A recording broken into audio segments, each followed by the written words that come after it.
বালির বিশাল ময়দানে সূর্যের কিরণগুলো সোনালি তলোয়ারের মতো ঝিকমিক করছিল। দূরে এক যুবক উটে চড়ে তার চাঁদরকে মজবুতি দিয়ে ধরে কাফেলার পিছন পিছন চলছিল। তার নাম আরিফ বিন রশিদ ছিল, এক গরিব কিন্তু বায়মান যুবক যার দিলে একটাই শোলা জ্বলছিল। আমার তকদির আমাকে অবশ্যই মিলবে, চাই কত দেরি হোক না কেন। আরিফবের বাপ একসময় তাজির ছিল, কিন্তু তার রোগ সব কিছু ছিনিয়ে নিয়েছিল। এখন আরিফের ঝুবড়িতে না আলো ছিল না খাবার, কিন্তু তার দিলে আশা ছিল। একদিন সে তার মায়ের কাছে বলল, আম্মি, আমি সফরে যাচ্ছি, হয়তো আমার নসিব অন্য কোনো বসতিতে আমার অপেক্ষায় আছে। মা কাঁপতে হাতে ব্যাটার মাথায় হাত রেখে বলল, ব্যাটা, কিজমাতের লেখাকে কেউ বদলাতে পারে না, কিন্তু যে তার রবের ওপর ইয়াকিন রাখে তার তকদিরও ঝুঁকে পড়ে। এই আলফাজ আরিফের দিলে নকশ হয়ে গেল। সেই দিনই সে তার উঁটে চড়ে বেরিয়ে পড়ল, হাতে শুধু এক থলি, এক পুরনো চাদর আর দিলে ইমানের চিরাগ। দিনগুলো পার হয়ে যেতে লাগল। আরিফ এক ওয়াদি থেকে আরেক ওয়াদি পর্যন্ত সফর করতে থাকল, কখনো ক্ষুধার পরীক্ষা, কখনো তৃষ্ণার তীব্রতা। কিন্তু সে প্রতিবার বলতো, আমার তকদির আমার অপেক্ষায় আছে, আমি হার মানব না। এক রাতে যখন আকাশে তারাগুলো ঝিকমিক করছিল, আরিফ খোয়াব দেখল। এক বুজুর্গ তার সামনে এলেন, সাদা পোশাক পরা, হাতে আশা, চেহারায় নূর। তারা বললেন, হে যুবক, তোমার সফর সহজ নয়, কিন্তু মনে রেখো, যখন দিল খালিশ হয় তখন কিসমত নিজেই রাস্তা মানিয়ে দেয়। আরিফ চোখ খুলল, দিলে আজম এক নতুন আলো ছিল। সে দোয়া করল আর কাফেলার সাথে আবার রওনা হলো। পরের সকালে যখন সূর্য উদিত হল, দূরে এক বসতি দেখা গেল। সে মুচকি হেসে বলল, হয়তো এই সেই জায়গা যেখানে আমার তকদির আমার অপেক্ষায় আছে। আর এইভাবে তকদিরের সফরের প্রথম কদম শুরু হলো। বালির তপ্ত ময়দানের পর আরিফ এক নতুন বসতির কিনারে পৌঁছাল। সূর্য অস্ত্র যাওয়ার কাছাকাছি ছিল, হাওয়ায় সন্ধ্যার শীতলতা মিশে যাচ্ছিল। বসতির দরজায় দাঁড়ানো পাহারাদার তাকে ওপর থেকে নিচ পর্যন্ত দেখল। তারপর কঠিন সুরে বলল, কোথা থেকে এসেছ মুসাফির, আর এই নির্জন সময় কি খুঁজছ? আরিফ আদবের সাথে জবাব দিল, আমি সফরে আছি, কিসমাতের লেখার খোঁজে। রাত কাটানোর জন্য কোনো ছায়া মিললে এহসান হবে। পাহারাদার তাচ্ছিলের হাসি দিয়ে বলল, কিসমাতের খোঁজ? এখানে তো লোকে দুবেলা রুটির মোহতাজ, কিসমাত কোথা থেকে মিলবে? আরিফ হাসল আর বলল, যেখানে আশা বাকি থাকে সেখানে কিসমাত অবশ্যই আসে। পাহারাদার কাঁধ ঝাঁকালো আর বসতির দিকে ইশারা করল। আরিফ শুকরিয়া আদায় করল আর বসতিতে প্রবেশ করল। বসতি ছোট কিন্তু শান্তিপূর্ণ ছিল। কাঁচা ঘর, মাটির গলি আর শিশুদের হাসির শব্দ। এক কোনায় এক বুড়ি তার ঝুমড়ির বাইরে বসে শুকনো কাঠ ভাঙছিল। আরিফ সালাম করল আর জিজ্ঞাসা করল, আমি যদি অনুমতি দেন তো আজ রাত আপনার সাহানে কাটিয়ে নিই। বুড়ি মুখ তুলল, তার চোখে ক্লান্তি আর নরমতা দুটোই ছিল। বেটা, আমার ঘর গরিব, কিন্তু দিল খালি নয়, ভিতরে এসো। আরিফ শুকরিয়া আদায় করল। বুড়ি তার জন্য এক পুরনো চাটাই বিছালো আর অল্প কিছু ডাল ভাত সামনে রাখল। যা আছে শুধু এই। আরিফ হেসে বলল, শুকরিয়া আম্মি, যা দিল থেকে দেওয়া যায় তাই সবচেয়ে দামি। রাত গভীর হল, আকাশে চাঁদ উজ্জ্বল ছিল। আরিফ তার দিলে দোয়া করল, হে রব, যদি এই সফর তোমার হুকুম হয় তো আমাকে হিম্মত দাও, আর যদি এই আমার ভ্রম হয় তো আমাকে রাস্তা দেখাও। এই মুহূর্তে বাইরে শোরগোল শোনা গেল। বুড়ি ভয় পেয়ে গেল। চোর, চোর, কারো আওয়াজ এলো। আরিফ বাইরে ছুটল, দেখল যে বস্তির কিনারে এক ধনী তাজিরের খেমা লুট হচ্ছিল। চোরদের একদল উটের সাথে মাল নিয়ে যাচ্ছিল। আরিফ দৌড়ে এক লাঠি তুলে নিল আর চোরদের দিকে এগোল।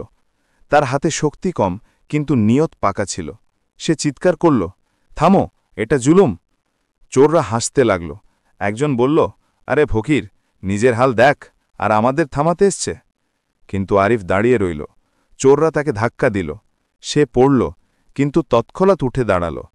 একজন তলোয়ার বের করল। আরিফ লাঠি দিয়ে রোধ করল, কিন্তু হাত জখম হয়ে গেল। শোরগোল শুনে বস্তির কয়েকজন লোক বাইরে এলো। চোররা পালিয়ে গেল।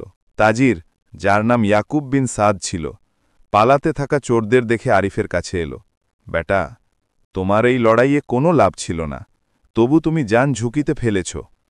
আরিফ জখমি হাত দেখে মুচকি হাসল। নেগির বদলা চেয়ে করা হয় না, শুধু দিল বলে যা ঠিক তাই করো। ইয়াকুব অবাক হয়ে গেল। ঈমান আর সাহস দুটোই তোমার ভিতর আছে। এসো আমার সাথে থাকো, আমি তোমাকে নিজের শাগরিত বানাই। পরের সকালে আরিফ তাজিরের কাফিলার সাথে ছিল। সে উটকে পানি খাওয়াত, মাল বাঁধত, আর প্রতি কাজ খুলুস দিয়ে করত। ইয়াকুব তার মধ্যে সত্যতা দেখল আর তাকে নিজের কারোবারের হিসাব শেখাতে লাগল। দিনগুলো পার হয়ে যেতে লাগল। আরিফের দিল মুতমাইন ছিল, কিন্তু কিসমত তার পরবর্তী পরীক্ষা তৈরি করে রেখেছিল। একদিন যখন কাফেলা সফরে ছিল, রাস্তায় ডাকাতেরা হামলা করল। তলোয়ারের ঝিকমিক, শোরগোল, ধুলো আর চিৎকার ডাক আরিফ ইয়াকুবকে বাজতে নিজের জান ঝুঁকিতে ফেলল। তার কাঁধ জখম হয়ে গেল, কিন্তু সে ইয়াকুবকে টেনে খেমার পিছনে নিয়ে গেল। ডাকার সব কিছু লুট করে চলে গেল। কাফেলার কাছে শুধু 2টো উঁট বাকি ছিল আর কিছু পানি। ইয়াকুব আকাশের দিকে তাকিয়ে বলল, আমরা লুটে গেছি, জখমও হয়েছি, কিন্তু তুমি জীবিত আছো আরিফ, আর এটাই আসল সম্পদ। আরিফ চুপ করে রইল, কিন্তু দিলে ভাবছিল, যদি এটাও তাকদীরের অংশ হয় তো আমি এটাকে শুকরের সাথে কবুল করি। কয়েকদিন পর তারা দুজনে এক নূতন বসতিতে পৌঁছল। সেখানকার ধনী হাকিম যখন আরিফের সত্যতা আর বীরত্ব শুনল তো তাকে নিজের মহলে ডাকল। হাকিম বলল, আমি শুনেছি তুমি শুধু এক তাজিরকে বাঁচাওনি, বরং চোরদের থেকে বস্তির মালও ফিরিয়ে এনেছ। আমি তোমাকে নিজের খিদমাতে নিতে চাই। আরিফ আদবের সাথে মাথা নোয়ালো। হাকিম সাহেব, আমি চাকরি নয়, দোয়া মাগতে এসেছি, যে আমার রব আমার মুকাদ্দার আমার হাতে দে। হাকিম হেসে উঠল, হয়তো এই দোয়াই তোমাকে তোমার নাসিব পর্যন্ত নিয়ে যাবে। এসো, আমার মহলে কায়াম করো। এভাবে আরিফ এক গরিব মুসাফির থেকে বাদশাহর দরবার পর্যন্ত পৌঁছে গেল। কিন্তু তার দিলে গুরুর ছিল না, শুকা ছিল। প্রতি রাতে সে বলত, খায়ের, এখন তুমি আমার সাথ দিয়েছ যখন সবাই মুখ ফিরিয়ে নিয়েছিল, এখনও আমার হাত ধরে রাখো। পরের সকালে হাকিম তাকে নিজের মুশিরের কক্ষে ডাকল। মুশির আরিফকে গভীরভাবে দেখল আর বলল, আমি তোমাকে চিনি। তুমি সেই যে বছরগুলো আগে আমার গ্রাম দিয়ে গিয়েছিলে। তোমার ঈমান তখনও মজবুত ছিল, আজও একই রকম। আরিফ অবাক হয়ে জিজ্ঞাসা করল, সত্যি কি আপনি আমাকে চিনেছেন? মুশির হাসল, হ্যাঁ, আর আজ তোমাকে এক রহস্য বলছি। বাদশাহ যার জান শিনের খোঁজে আছে, সে তুমিই। তোমার সাবর, তোমার ইয়াকিন, তোমার আমল, এই তোমার তাকদীরের লেখা। আরিফের চোখ থেকে অশ্রু বেরিয়ে এলো। সে আকাশের দিকে তাকিয়ে বলল, সত্যি বলেছিল মা, কিসমতের লেখাকে কেউ বদলাতে পারে না, কিন্তু যে ইয়াকিন রাখে সে এতে অবশ্যই পৌঁছায়। মহলের ফিজায় এক অদ্ভুত নীরবতা ছিল। সকালের সময় যখন সূর্যের কিরণগুলো মহলের স্তম্ভগুলোতে ধাক্কা খাচ্ছিল, আরিফ এক বড় সাহানে দাঁড়িয়ে দরবারের দরজার দিকে তাকিয়েছিল। তার দিলে শুকরে সমুদ্র মোজ করছিল। যে ব্যক্তি কখনো কারো ছাদের নিচে রাত কাটিয়েছে, আজ তার জন্যই বাদশার দরজাগুলো খোলা ছিল। পাহারাদার এসে বলল, আরিফ বিন রশিদ, বাদশাহ সালামত তোমাকে ডাকছেন। আরিফ আস্তে মাথা নোয়াল আর দরবারে প্রবেশ করল। দরবার সাজানো ছিল, সুগন্ধি ধোয়ার গন্ধ, রঙিন কার্পেট আর চকচকে যারা বক্তার পরা সিপাহী। বাদশাহ তক্তে বসা ছিল, সাথে মুশির আর কয়েকজন আমির সর্দার। বাদশাহ আরিফকে দেখল আর বলল, আমি তোমাকে এজন্য ডেকেছি যে তোমার ভিতর কিছু এমন আছে যা অন্যদের মধ্যে নেই, ঈমান, সত্যতা আর সাহস। এই 3 জিনিস এক রিয়াসতকে মজবুত করে। আরিফ আদবের সাথে বলল, হুজুর, আমি তো শুধু এক মুসাফির, আমার সফর এখনও সম্পূর্ণ হয়নি। বাদশাহ হাসল, হয়তো তোমার জানা নেই, তোমার সফর শেষ নয়, বরং এখন শুরু হচ্ছে। আমি তোমাকে নিচের নতুন মুশিরে খাস নিযুক্ত করছি। দরবারে ফিসফিসানি গুঞ্জন শুরু হল। কয়েকজন লোক হিংসা করে তাকাল, কয়েকজন অবাক হয়ে।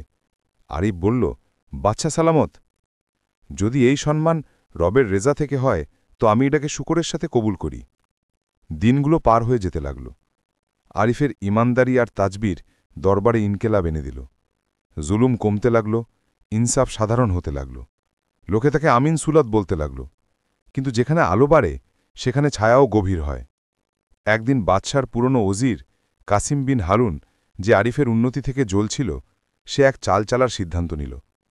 সে বাদশার কানে বলল, হুজুর, এই আরিফ যার উপর আপনি অন্ধ বিশ্বাস করছেন, এ শায়দ আপনার জায়গা নেবার স্বপ্ন দেখছে। আমি শুনেছি সে রায়ার দিলে জায়গা বানাচ্ছে। বাদশা চুপচাপ মাথা নাড়ল, কিন্তু দিলে সন্দেহর বীজ বপন করা হল। পরের সকালে আরিফ যথারীতি আদালতের কক্ষে লোকদের সমস্যা শুনছিল।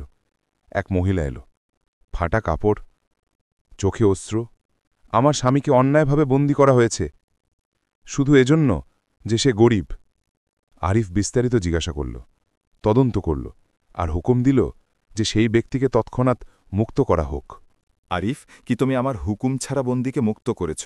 আরিফ শান্তিতে জবাব দিল, আমি ইনসাফের হুকুম থেকে করেছি, না যে বিদ্রোহের ইচ্ছা থেকে। বাদশার চেহারায় রাগ আর বিভ্রান্তি দুটোই ছিল। আরিফ, কখনো কখনো সত্যতাও ফিতনা হয়ে যায়। আমি তোমাকে কয়েকদিনের জন্য মহল থেকে দূলে পাঠাচ্ছি। চিন্তা করো, তোমার দিল তোমাকে কি বলে। আরিফ মাথা নোয়ালো। যদি এটাও আমার তকদিরের অংশ হয় তো আমি মাথা নত করে কবুল করি। কেন? আরিফ আবার সফরে বেরিয়ে পড়ল। কিন্তু এবার এই সফর তকদিরের খোঁজ নয়, বরং সবরের পরীক্ষা ছিল। সেই গ্রাম যা থেকে কখনো গিয়েছিল আবার সামনে এলো, সেই বুড়ি আম্মি, সেই ঝুঁপড়ি। কিন্তু এবার তার চেহারায় হাসি ছিল। বেটা, মনে হয় ওয়াক্ত তোমাকে অনেক কিছু শিখিয়ে দিয়েছে। আরিফ হেসে বলল, আমি ওয়াক্ত নয়, রব শিখিয়েছে।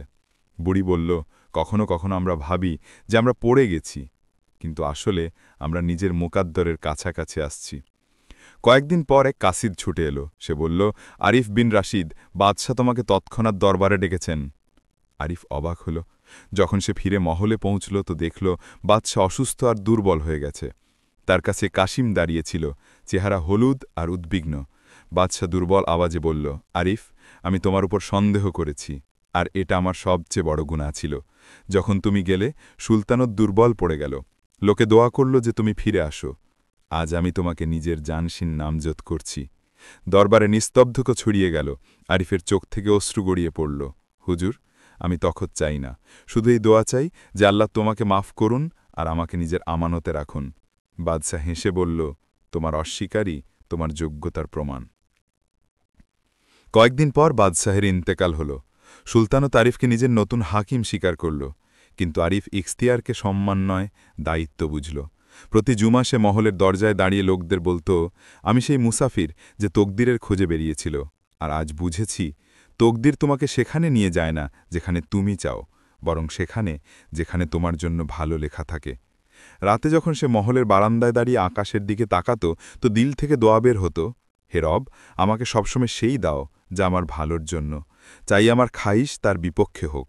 চাঁদের আলো তার চেহারায় পড়ত, আর সেই পুরনো মুসাফির যে কখনো বালির টিলায় ভ্রমণ করত, এখন ঈমান আর শুকরের চিরাগ হয়ে গেছে। মহলের ফিজা বদলে গেছে।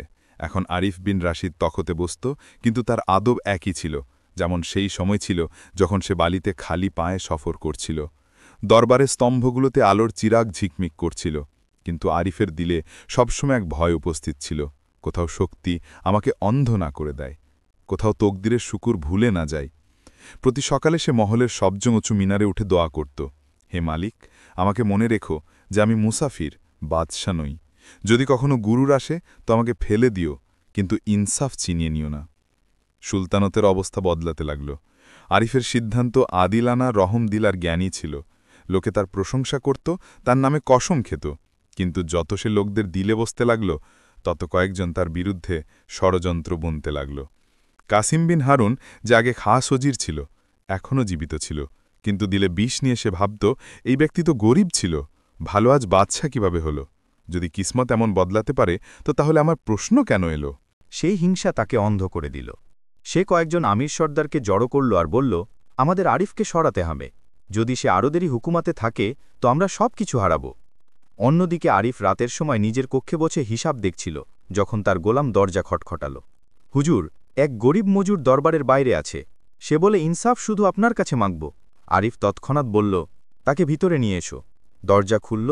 এক মজুর, যার কাপড় ফাটা, চেহারায় মাটি, হাতে ছালে, সে কাঁদছিল। বাদশাহ সালামাত, আমার ক্ষেত জোর করে ছিনিয়ে নেওয়া হয়েছে। যে ছিনিয়েছে সে নিজেকে সুলতানতের অজির বলে। আরিফ অবাক হয়ে জিজ্ঞাসা করল, কোন অজির? মজুর মাথা নুইয়ে বলল, কাসিম বিন হারুন। দরবারে নিস্তব্ধতা ছড়িয়ে গেল। আরিফ তৎক্ষণাৎ হুকুম দিল, কাসিমকে তৎক্ষণাৎ হাজির করা হোক। কয়েক মুহূর্ত পর কাসিমকে আনা হল। চেহারায় গরুর, কিন্তু দিলে ভয়। আরিফ নরমভাবে বলল, কাসিম, এই অভিযোগ তোমার বিরুদ্ধে এসেছে, কি এটা সত্যি? কাসিম তাচ্ছিল্যের হাসি দিল, আমি এত নীচ নই যে এক মজুরের জমিতে কবজা করি। এটা সব তোমাকে ফেলার ষড়যন্ত্র, আমার বাদশাহ। আরিফ বলল, আমি সিদ্ধান্ত করার আগে তদন্ত চাই। কাল পর্যন্ত গোয়ালের পেশ করা হোক। কাসিম দরবার থেকে বেরিয়ে গেল, কিন্তু এখন তার দিলে ঝড় হয়ে গেছে। সেই রাতে সে কয়েকজন ষড়যন্ত্রকারীকে ডাকল। কাল সিদ্ধান্ত হওয়ার আগে আমাদের এমন পদক্ষেপ নিতে হবে যে আরিফকে চিরকালের জন্য চুপ করিয়ে দেওয়া যায়। পরের সকালে আরিফ ফজরের পর দোয়া করছিল, যখন তার খাদিম ছুটে এলো। হুজুর, মহলে শোরগোল, কয়েকজন অস্ত্রসহ ভিতরে ঢুকেছে। আরিফ শান্তিতে বলল, ইয়াকিনান, তকদিরের পরবর্তী পরীক্ষা এসে গেছে। সে উঠল, নিজের তলোয়ার নিল, কিন্তু চোখে ভয় নাই, ঈমান ছিল। দরবারের দরজায় শোরগোল বাড়ল। আরিফ বাইরে বেরিয়ে এলো। সামনে সেই কাসিম ছিল, কয়েকজন গাদ্দার সিপাহীর সাথে। কাসিম চিৎকার করল, এই ব্যক্তি যে দাঁড়িয়ে আছে এ বাদশা নয়, ধোকা দিয়ে তক্তে বসেছে, তাকে গ্রেফতার করো। আরিফ নরমভাবে বলল, কাসিম, তুমি সেই ব্যক্তি যে কখনো আমার ভাইয়ের মতো ছিলে, তোমাকে বিষ অন্ধ করে দিয়েছে। কিন্তু মনে রেখো, যে তকদিরের বিরুদ্ধে চলে সে নিজের রাস্তা হারায়। কাসিম হামলার ইশারা দিল। সিপাহীরা এগোতে চাইল, কিন্তু হঠাৎ দরবারের অন্য দরজা থেকে জনতার ভিড় প্রবেশ করল। লোকে নাড়া দিচ্ছিল, আমাদের ইনসাফ চাই, আমাদের বাদশাহী জালিম। কাসিমের সিপাহীরা ভয় পেয়ে গেল। লোকদের মাঝে সেই বন্দি মজুরও ছিল যার জমি ছিনিয়ে নেওয়া হয়েছিল। সে জোরে বলল, এই সেই বাদশাহ যে আমার হক লুটেছে, আর এই সেই অজির যে আমার রক্তপান করেছে। কাসিমের চেহারা থেকে রং উড়ে গেল। আরিফ বলল, এখন ইনসাফের সিদ্ধান্ত আল্লাহ করবেন, আমি নই। বাদশাহ হুকুম দিলেন যে কাসেমকে গ্রেফতার করা হোক, কিন্তু সে পালানোর চেষ্টা করল। সে দৌড়ে তার পা দরজার স্তম্ভে ধাক্কা খেল, আর সে সিঁড়ি থেকে নিচে পড়ে অজ্ঞান হয়ে গেল। যখন জ্ঞান ফিরল, সে কারাগারে ছিল। আরিফ নিজে তার কাছে গেল। কাসেম, আমি তোমাকে সাজা দেব না, তোমাকে তোমার নাফস সাজা দিয়েছে। আমি তোমাকে মাফ করি, যাতে আমার রব আমাকে মাফ করে। কাসেমের চোখ থেকে অশ্রু গড়িয়ে পড়ল। আরিফ, তুমি জিতেও আমাকে লজ্জিত করে দিয়েছ। সত্যি, তকদিরের লেখা কেউ বদলাতে পারে না। এই বাক্যের পর আরিফের আদল আরও বাড়ল। লোকে তার দরজায় এসে বলতো, হে বাদশাহ, তুমি সেই মুসাফির যে তকদিরের রাস্তায় চলতে রইলে, আর রব তোমাকে সেখানে পৌঁছে দিলেন যেখানে তোমার জন্য ভালো ছিল। রাতে আরিফ মহলেও বারান্দায় দাঁড়িয়ে আকাশের দিকে তাকিয়ে বলল, হে আল্লাহ, যদি এই সম্মান আমার পরীক্ষা হয় তো আমাকে কায়েম রাখো, যাতে আমি কখনো গুরুরে পড়ে না যাই। হালকা হাওয়া বয়ে গেল, আর চাঁদনি মহলের দেয়ালগুলোকে চকচক করে দিল, যেন রব তার দিলের পবিত্রতাকে আকাশে লিখে দিয়েছেন। রাত গভীর ছিল, মহলের সব চিরাগ নিভে গেছে, কিন্তু আরিফ বিন রশিদের কক্ষে এক দিয়া জ্বলছিল। সে একা বসে কুরআনের পাতা উল্টাচ্ছিল, আর দিলে একটাই প্রশ্ন ঘুরছিল, আখিরে তকদিরের রহস্য কি? কত বছর পার হয়ে গেল, গরিবী থেকে বাদশাহত পর্যন্ত সফর, অপমান থেকে সম্মান, পরীক্ষা থেকে শান্তি, কিন্তু প্রতি মোড়ে তকদির যেন কার সাথে কথা বলছিল।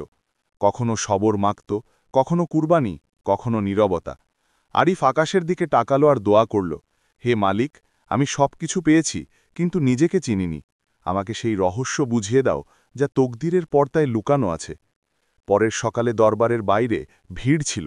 এক কাসিদ ছুটে এলো, হুজুর, মহলের দরজায় এক বুজুর্গ এসেছেন, বলেন যে তিনি আপনার কাছে বছরগুলোর পুরনো ঋণ মাগতে এসেছেন। আরিফ অবাক হল, ঋণ? আমি তো কারোর কাছ থেকে কিছু নিইনি। বুজুর্গকে ভিতরে আনা হলো, চেহারা নুরানি, হাতে আশা আর চোখে গভীরতা। আরিফ আদবের সাথে বলল, বাবাজি, ফরমাইয়ে কোনো ঋণ? বুজুর্গ হাসলেন।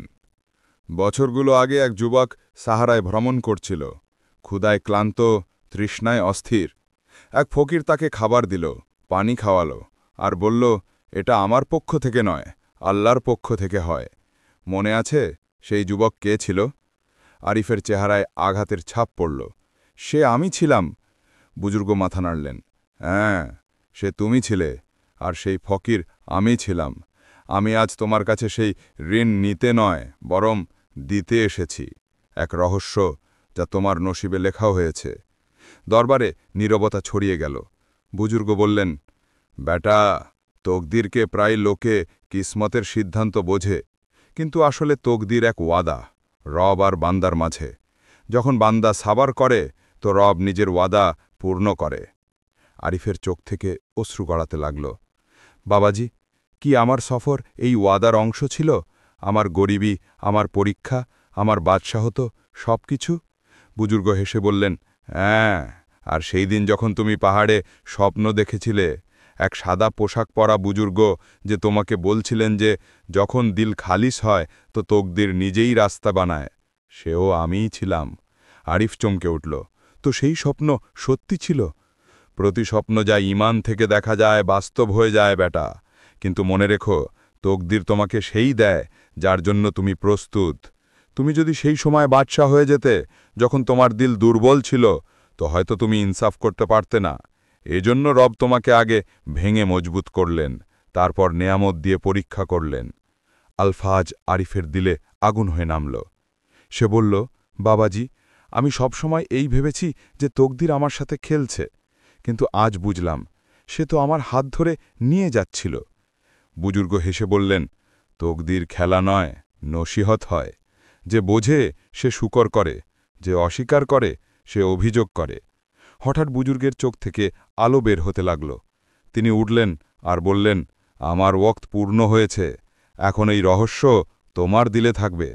যখন তুমি কোনো পরীক্ষায় পড়ো, মনে রেখো, তকদিরের সিদ্ধান্ত সব সময় দেরিতে বোঝায়, কিন্তু সে কখনো ভুল হয় না। এই বলে বুজুর্গ দরজার দিকে এগোলেন। আরিফ ছুটে তাদের পা ধরল, কিন্তু যেই মাথা তুলল, বুজুর্গ অদৃশ্য হয়ে গেছেন। রাতে আরিফ নিজের কক্ষে চিরাগ জ্বালাল, কলম তুলল আর কাগজে লিখল, আমার জীবনের সবচেয়ে বড় শিক্ষা, তকদির আমাদের সেই দেয় না যা আমরা মাগি, বরং সেই দেয় যা আমাদের ইসলাহের জন্য জরুরি হয়। কখনো জখম দিয়ে জাগায়, কখনো মাহরুমি দিয়ে মজবুত করে, আর কখনো সব কিছু দিয়ে পরীক্ষা নেয়। সে সেই কাগজ সিন্ধুকে রাখল আর নিজের খাদিমকে ডাকল, যখন আমি না থাকব তো এই কাগজ সেই মুসাফিরকে দিও যে তোমাকে বলবে যে সে তকদিরের রহস্য জানতে চায়। হয়তো সেও আমার সফর সম্পূর্ণ করবে। পরের দিন আরিফ তরবরের বাগানে বসা ছিল। এক নন্হি শিশু ছুটে এলো, হাতে খেজুরের এক দানা। বাচ্চা সালামত, এই গাছ আমি লাগিয়েছিলাম, এখন এতে প্রথম ফল এসেছে। আরিফ হেসে বলল, এটাই তো তকদিরের রহস্য বাচ্চারা। যখন তুমি নিয়ত থেকে বীজ বুনো তো রব যাতে জীবন ভরে দেয়। তুমি শুধু বীজ বুনেছ, কিন্তু তার ফল তোমার কিসমতও গিয়েছে। এই রাতে আরিফ আরেক স্বপ্ন দেখল। পাহাড়ের পিছন থেকে আলো বের হচ্ছিল। সেই বুজুর্গ হাসছিলেন। তারা বললেন, বেটা, তুমি রহস্য বুঝে নিয়েছ, এখন তোমার রূহ আজাদ। মনে রেখো, তকদির তাদের জন্য পুরস্কার যারা প্রতি হালে রবের উপর ইয়াকিন রাখে। সকালের ঠান্ডা হাওয়া মহলের সাহানে বইছিল। পাখিরা চহচহা করছিল, আর আকাশে সূর্যের প্রথম কিরণ নরম সোনালি আলো ছড়াচ্ছিল। বাচ্চা আরিফ বিন রশিদ নিজের বাগানে বসে আকাশের দিকে তাকিয়েছিল, যেন কেউ নিজের মালিকের সাথে সাক্ষাতের অপেক্ষায়। বছরগুলো পার হয়ে গেছে, এখন তার চুল সাদা হয়ে গেছে, কিন্তু চেহারায় সেই শান্তি যা ঈমান থেকে জন্ম নেয়। সে প্রতিদিন ফজরের পর কুরআনের তিলাওয়াত করত, তারপর মহলের দরজায় গিয়ে লোকদের সমস্যা শুনত। সে এখন বাচ্চা কম, দরবেশ বেশি লাগত। একদিন তার ওজির রহিম এসে বলল, হুজুর, আপনার শরীর আজ কিছু দুর্বল লাগছে, কি তাবিবকে ডাকা হোক? আরিফ হেসে বলল, রহিম, যখন রু মুতমাইন হয় তো শরীরের দুর্বলতা অনুভূত হয় না। শুধু আজ দিল চায় যে একবার আবার সেই পাহাড় দেখি যেখান থেকে আমার সফর শুরু হয়েছিল। রহিম অবাক হয়ে জিজ্ঞাসা করল, সেই পাহাড় যেখানে আপনি স্বপ্ন দেখেছিলেন? হ্যাঁ, সেই পাহাড় যেখানে আমি প্রথমবার দোয়া মেগেছিলাম আর তকদির আমাকে জবাব দিয়েছিল। কয়েকদিন পর আরিফ ঘোড়ায় চড়ল। সাথে কয়েকজন খাদিম, ওজির রহিম আর কিছু সিপাহী ছিল। রাস্তা লম্বা ছিল, কিন্তু তার চোখে এক অদ্ভুত চমক ছিল, যেন কেউ নিজের মঞ্জিলে পৌঁছনোর আগে খুশি অনুভব করে। যখন সে পাহাড়ের পাদদেশে পৌঁছল, হাওয়ায় সেই গন্ধ ছিল, মাটি, গাছ আর স্মৃতির মিশ্রিত গন্ধ। আরিফ ঘোড়া থেকে নেমে রহিমকে বলল, সবাই এখানে থামো, আমি কিছু দেরি একা থাকতে চাই। সে আস্তে আস্তে হাঁটতে হাঁটতে সেই পাথর পর্যন্ত গেল যেখানে বছরগুলো আগে সে প্রথম দোয়া মেঙেছিল। সে হাত তুলল আর বলল, হে আমার রব, তুমি আমার সফর সম্পূর্ণ করেছ। আমি গরিবী দেখেছি, সম্মান দেখেছি, পরীক্ষা দেখেছি, আর আখেরকার তোমার রহস্য বুঝে নিয়েছি। এখন আমি শুকরের সাথে ফিরে আসতে চাই। হঠাৎ পাহাড়ের পিছন থেকে এক নরম আলো ফুটল। হাওয়া থেমে গেল, পাখিরা চুপ হয়ে গেল, আর সেই নুরানি বুজুর্গ প্রকাশিত হলেন, সেই যারা কখনো তকদিরের রহস্য বলেছিলেন। বুজুর্গ হাসলেন আর বললেন, আরিফ, তুমি ওয়াদা রক্ষা করেছ, তুমি সবর করেছ, শুকর করেছ, আর লোকদের মধ্যে আদল কায়েম করেছ। এখন তোমার সফর সম্পূর্ণ হয়ে গেছে। আরিফের চোখে অশ্রু এলো। বাবাজি, কি সত্যি এটাই পরিণাম? না বেটা, পরিণাম নয়, শুরু। তকদির কখনো শেষ হয় না, সে প্রতিদিলে নতুন সফর শুরু করে। এখন তোমার দোয়া এক নতুন প্রজন্মের দিলে যাবে। রহিম দূর থেকে দেখল যে আরিফ পাহাড়ের উপর দাঁড়িয়ে আছে আর তার চারপাশে নূর ছড়িয়ে পড়ছে। রহিম ছুটে উপরে গেল, কিন্তু যখন পৌঁছল আরিফ মাটিতে শান্তিপূর্ণ অবস্থায় শুয়েছিল, চেহারায় হাসি, চোখ বন্ধ, আর হাত যেন দোয়ায় তোলা। রহিম ভয় পেয়ে বলল, বাদশাহ সালামাত, চোখ খুলুন। কিন্তু ফিজায় এক নরম আওয়াজ গুঞ্জিত হল, যে নিজের রবের উপর ভরসা করেছে তার তকদির সবসময় সাফল্যে শেষ হয়। রহিমের অশ্রু গড়িয়ে পড়ল। সে আকাশের দিকে তাকাল। পাহাড়ের উপর সেই নূর এখন আস্তে আস্তে আকাশে মিশে যাচ্ছিল। কয়েকদিন পর আরিফের দাফন সেই পাহাড়ের পাদদেশে হল। লোকে দূর দূর থেকে এলো, ফকির, ইয়াতিম, মুসাফির। সবাই বলল, এই সেই বাদশা যে আমাদের মনে করিয়ে দিল যে তকদিরের সাথে লড়াই করা নয়, বোঝা উচিত। রহিম সিন্দুক থেকে সেই পুরনো কাগজ বের করল, যা আরিফ বছরগুলো আগে রেখেছিল। সে এটাকে উঁচু আওয়াজে পড়ল। তকদিরের রহস্য এটা নয় যে তুমি কি চাও, বরং এটা যে তুমি তার সিদ্ধান্তে কতটা ইয়াকিন রাখো। যে রবের উপর ভরসা রাখে সে কখনো মাহরুম থাকে না। চাই ওয়াক্ত দেরিতে জবাব দিক, কিন্তু দেয় অবশ্যই। লোকদের চেহারায় শান্তি নেমে এলো। সবাই এক আওয়াজে বলল, আল্লাহর তকদির সবচেয়ে ভালো। অনেক বছর পার হয়ে গেল। সেই পাহাড়ের পাদদেশে এক নুন্নি বাচ্চা বসেছিল, হাতে খেজুরের গাছ লাগানো আর ঠোঁটে এক দোয়া, হে রব, আমাকে সেই ইয়াকিন দান করো যা থেকে তকদিরও বদলে যায়। হাওয়া বয়ে গেল আর পাহাড়ের উপর থেকে হালকা আলো নামল, যেন কোনো পুরনো ওয়াদা আবার পূর্ণ হচ্ছে। তকদিরের লেখা কখনো অন্যায় হয় না, কখনো দোয়ার অপেক্ষায়, কখনো পরীক্ষার পর্দায়, কিন্তু আখেরকার সেই মেলে যা মানুষের জন্য ভালো হয়।